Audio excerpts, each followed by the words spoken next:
신랑 신부가 나자렛에 도착한다. 포근한 2월의 가장 파란 하늘이 갈릴레아의 야산들 위에 펼쳐져 있다.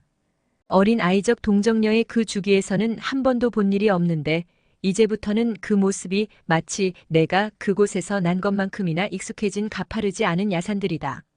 아마 전날 밤에 온 오래되지 않은 비로 축축한 주요 도로는 먼지도 나지 않고 질지도 않다. 도로는 도시의 거리처럼 규칙적이고 깨끗하며 길 양쪽에 있는 꽃이 핀 산사나무 울타리 사이를 지나간다.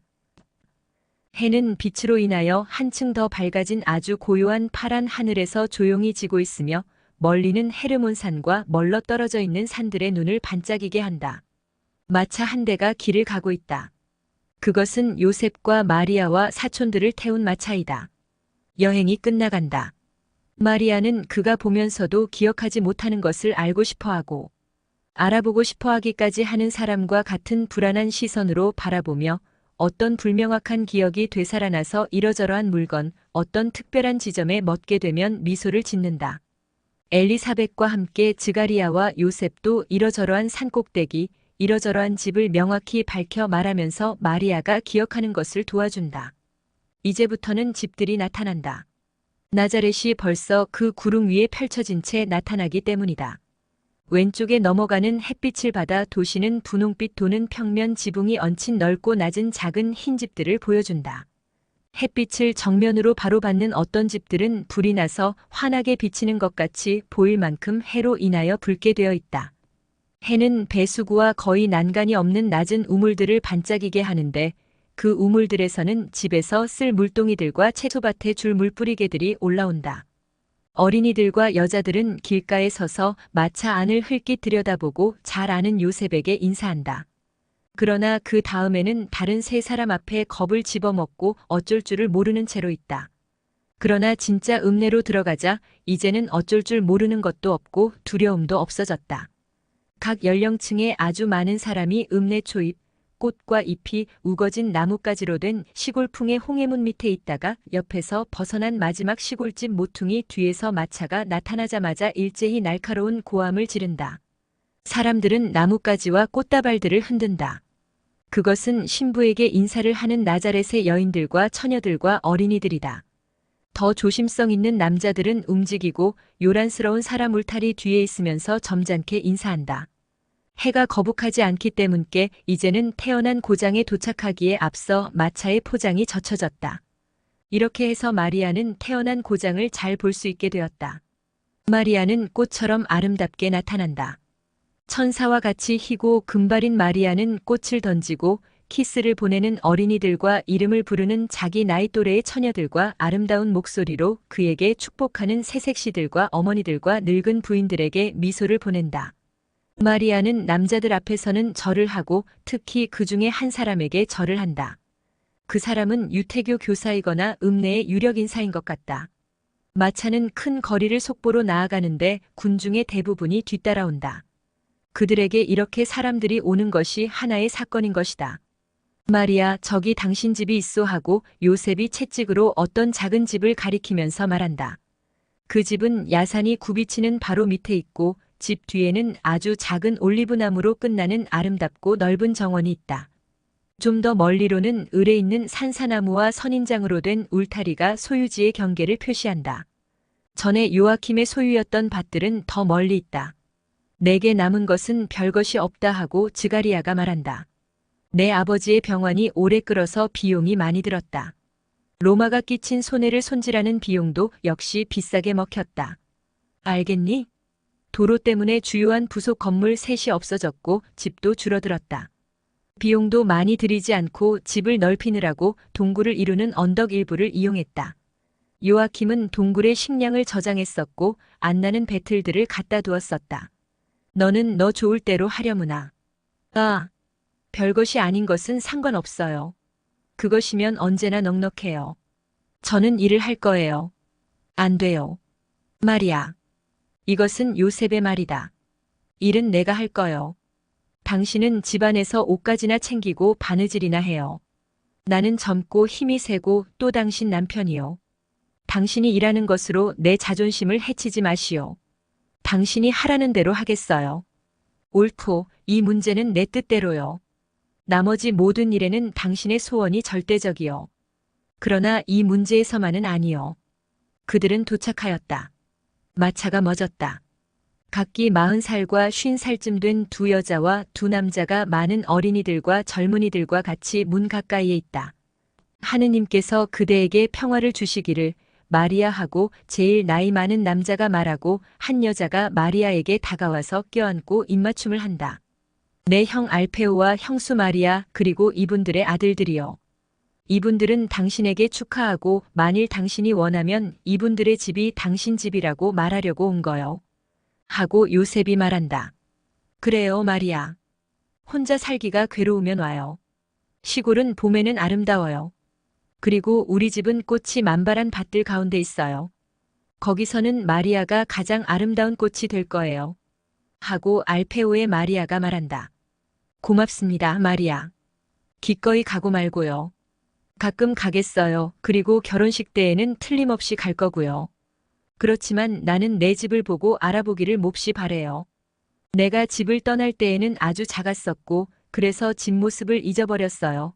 이제는 그 모습을 다시 찾아냈어요. 돌아가신 어머니와 지극히 사랑하는 아버지를 다시 찾는 것 같고 아버지, 어머니의 말의 메아리와 그분들의 마지막 숨의 향기를 다시 찾아내는 것 같아요. 나는 내 주위를 담이 둘러싸 안고 있기 때문에 이제는 고아가 아닌 것 같아요. 나를 이해해 주세요. 마리아.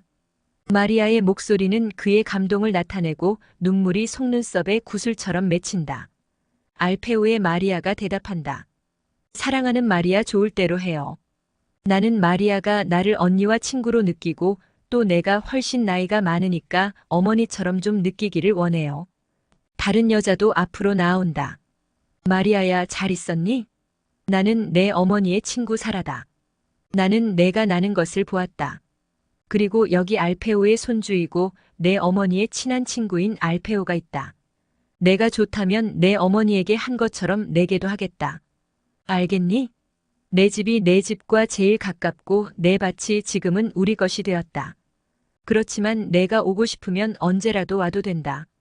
울타리에다 통로를 만들자. 그러면 각기 자기 집에 있으면서 함께 있는 것이 될 거다.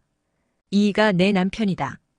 여러분 모두에게 모든 것에 대해서 감사를 드립니다. 여러분이 제 부모님께 베풀어 주신 모든 착한 일과 제게 베풀어 주고자 하시는 모든 착한 일에 대해서 감사합니다. 전능하신 하느님께서 여러분에게 강복하시기를 바랍니다. 무거운 궤들이 내려져서 집으로 옮겨졌다. 모두들 집 안으로 들어간다. 그래서 나는 이 다음에 예수의 생애에서 볼 것과 같은 나자렛의 작은 집을 알아보게 된다. 요셉은 마리아의 손을 잡고 이렇게 들어간다. 문지방에서 그는 마리아에게 말한다. 이제는 이 문지방에서 당신에게서 약속 한 가지를 받고 싶소. 어떤 일이 닥쳐오거나 무슨 일을 당하거나 요셉 말고 당신이 힘을 빌어야 할 다른 친구나 다른 도움이 있어서는 안 된다는 것하고 어떤 이유로든지 당신의 근심 속에 혼자 틀어박혀서는 안 된다는 것이요. 내가 온전히 당신 뜻대로 된다는 것을 기억하시오.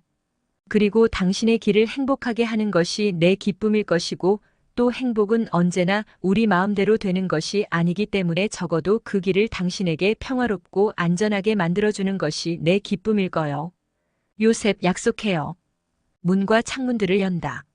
넘어가는 해가 이상한 듯이 들어온다. 마리아가 이제는 겉옷과 베일을 벗었다. 왜냐하면 도금향꽃만 빼고는 아직 결혼식 옷을 입고 있기 때문이다. 마리아는 꽃이 만발한 정원으로 나간다. 그는 둘러보고 웃으며 여전히 요셉에게 손이 잡힌 채 정원을 한 바퀴 돈다. 잃었던 곳을 다시 차지하는 것 같다. 그리고 요셉은 자기가 한 일을 마리아에게 보여준다. 봐요. 여기에 빗물을 모아 물 구덩이를 하나 파놓았소. 이 포도나무들이 늘 갈증을 느끼기 때문이요. 이 올리브나무는 새로운 힘을 주려 제일 늙은 가지들을 잘랐소. 사과나무 2그루가 죽었기 때문에 이 사과나무들을 심었고 또 저기에는 무화과나무를 심었소. 이 나무들이 크면 너무 뜨거운 햇볕을 막아주고 호기심 많은 눈들이 집을 들여다보지 못하게 보호해줄 거요. 여기는 그 전부터 있는 포도나무 시렁인데 썩은 버팀목만 갈고 가위로 가지를 다듬기만 했소. 포도가 많이 열릴 것으로 생각하오. 그리고 여기 봐요. 하고 아주 자랑스러운 듯이 집 등 뒤에 서서 과수원의 경계가 되어 있는 비탈로 마리아를 데리고 간다. 그리고 여기에는 조그마한 동굴을 파고 버팀목으로 버티어 놓았소. 이 나무들이 크면 이 동굴이 거의 당신이 가지고 있는 것만큼 클 거요. 샘물은 없어졌소. 그렇지만 물줄기를 끌어올 생각이요. 내가 당신을 보러 올 때에 여름의 긴 저녁 시간 동안 일을 하겠소. 아니, 뭐라고? 하고 알페오가 말한다. 너희들 올여름에 결혼을 하는 것 아니냐? 아니, 마리아는 혼수에 꼭 한 가지 빠진 것, 즉 양털 혼이불을 짜기를 원해. 그것이 나는 기뻐. 마리아는 아주 어리니까 1년이나 혹은 그 이상도 기다리는 것이 상관없어. 그러는 동안 집에도 익숙해질 거고. 아, 너는 항상 다른 사람들하고 조금 달랐는데 지금도 그렇구나. 마리아와 같은 꽃을 아내로 맞아들이는 것을 누가 서두르지 않을지 의심스럽다. 그런데 너는 여러 달을 기다린다니. 오랫동안 기다린 기쁨은 더 한층 강하게 느끼는 기쁨이야. 요셉은 미묘한 미소를 지으면서 대답한다. 형은 어깨를 들썩하면서 묻는다. 그럼 언제 결혼을 할 생각이냐? 마리아가 16살이 되면 장막절 후에. 신랑 신부들에게는 겨울 저녁 시간이 즐거울 거야. 그러면서 요셉은 마리아를 보면서 웃는다. 즐거움이 넘치는 비밀 협정, 위로가 되는 형제적인 순결의 협정을 담은 미소이다. 그런 다음 다시 정원 돕는 일을 계속한다. 여기는 작은 언덕에 있는 방이요. 당신이 좋다면 내가 왔을 때 내 작업장을 만들겠소. 이 방은 집과 통하기는 하지만 집 안에는 있지 않아요.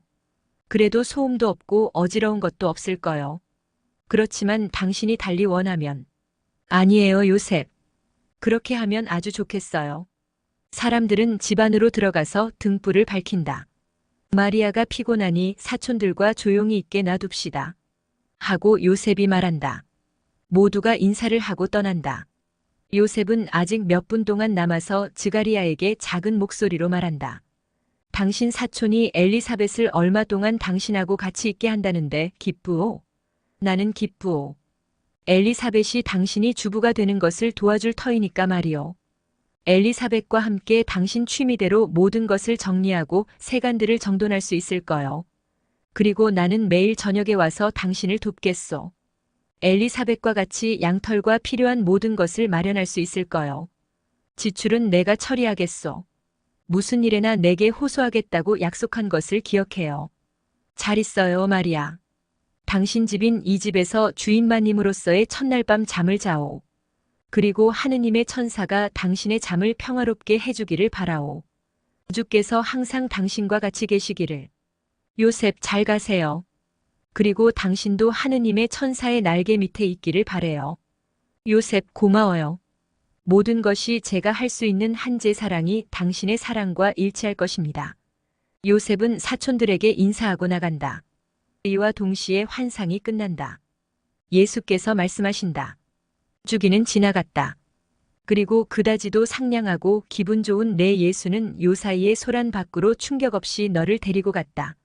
부드러운 모직으로 된 옷을 입고 폭신한 방석에 뉘어진 어린 아이처럼 너는 그 행복한 환상 속에 잠겨 서로 사랑하는 대신에 서로 미워하는 사람들의 잔인성 공포심을 느끼지 않기 위해서였다. 너는 이제 어떤 일들은 견디어내지를 못할 것이다.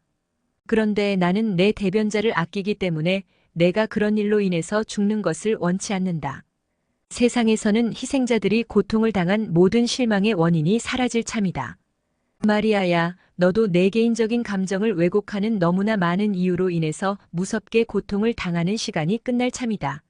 너는 희생자이니 고통은 계속 당할 것이다. 그러나 내 고통의 일부분은 그칠 것이다. 그런 다음 내가 막달라의 마리아에게 말할 것처럼 내게 이렇게 말할 날이 올 것이다. 쉬어라. 이제 내가 쉴 때가 되었다. 내 가시들을 내게 다오. 이제는 장미꽃의 때이다. 쉬면서 기다려라. 축복받은 딸아, 내게 강복한다 하고. 나는 이 말을 내게 하였다. 그리고 그것은 하나의 약속이었다. 그런데 너는 가시에 뒤덮이고 묶여서 가장 깊은 어둠 속으로 빠져들어가고 굴러들어갈 때가 온 그 순간에는 그 약속을 이해하지 못하였다. 이 말을 나는 지금 나라는 사랑만이 그가 사랑하는 사람을 위하여 고통을 멋게 할 수 있을 때에 느낄 수 있는 것과 같은 기쁨을 가지고 내게 되풀이해 말하는 것이다. 이 말을 나는 내게 한다마는 이제 희생의 때는 끝난다. 그리고 알고 있는 나는 이 말을 알지 못하는 세상을 위하여, 이탈리아를 위하여, 비아레찌오를 위하여, 그들의 희생을 위하여 희생제물들에게 마련해둔 감사하다는 말을 내가 내게 가져다준 이 작은 고장을 위하여 내게 하는 것이다. 이 말의 뜻을 묵상하여라. 내가 동정녀이면서 아내인 체칠리아를 내게 보여주었을 때 나는 체칠리아에게 내 향기가 배어 있었고 그 향기 냄새로 남편과 남편의 형제와 하인들과 친척들과 친구들을 끌어당겼다고 말하였다. 너는 알지 못하고 하였다. 그러나 알고 있는 내가 미치광이가 된 이 세상에서의 체칠리아의 역할을 내게 말하는 것이다. 너는 나로 내 말로 가득 차 있다. 내가 내 소원들을 사람들에게 전하였고 그 중에서 가장 착한 사람들은 이해하였고 희생자인 내 뒤를 따라 많고 많은 사람이 나왔다. 그래서 내 조국과 내게 가장 소중한 곳들이 완전히 멸망하지 않은 것은 내 본보기와 내 활동에 따라 많은 희생제물이 바쳐졌기 때문이다. 축복받은 딸아 고맙다. 그러나 아직 계속하여라. 나는 세상을 구원하고 세상을 구속할 필요를 대단히 느낀다. 너희들 희생제물이 구속의 값이다. 성인들을 가르쳤고 너를 직접적으로 가르치는 지혜가 너를 점점 더 지식을 이해하고 실천하는 대로 들어올린다. 너도 주의 집 옆에 조그마한 천막을 세워라. 지혜의 거처 안에 내 천막의 말뚝들도 박고 절대로 거기서 나오지 말고 있어라. 너는 꽃이 핀 나뭇가지 사이에 있는 새와 같이 주의 보호 아래 쉴 것이고 주께서는 너를 모든 정신적인 기후불순에서 보호해 주실 것이며 너는 하느님의 영광의 빛 속에 있을 것이다. 거기에서는 너를 위하여 평화와 진리의 밀씀이 내려올 것이다. 평안히 가거라. 축복받은 딸아 내게 강복한다. 바로 뒤에 동정녀 마리아께서 이렇게 말씀하신다. 엄마성 모님에게서 마리아 발도르따에게 축의를 위한 선물을 보낸다. 여러 가지 선물이다. 그리고 선물들 가운데 혹 가시가 있더라도 그만큼 사랑하신 일이 별로 없을 만큼 너를 사랑하신 주님을 원망하지 말아라. 내가 처음에 내게 이렇게 말했었지. 내게 대해서 써라. 어떤 수고에도 위로를 얻을 것이다 하고. 그것이 사실이라는 것을 너는 알게 되었다. 이 선물은 이 혼란한 시대를 위하여 너에게 마련한 것이다.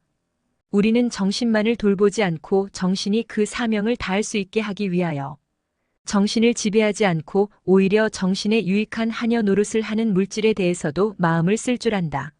내게는 참으로 아버지이시고 인간적인 의미로도 다정스러운 아버지이시며 내가 보면 무서워할 것을 내게 감추시기 위해 감미롭고 황홀하게 해주시는 지극히 높으신 분께 감사하여라. 나를 점점 더 사랑해라. 나는 너를 내 어릴 적의 비밀 속으로 데리고 갔다. 이제 너는 엄마에 대해서 다 알고 있다. 딸처럼 희생의 운명으로는 자매처럼 나를 사랑해라. 그리고 아버지 하느님, 아들 하느님, 성령 하느님을 완전한 사랑으로 사랑해라.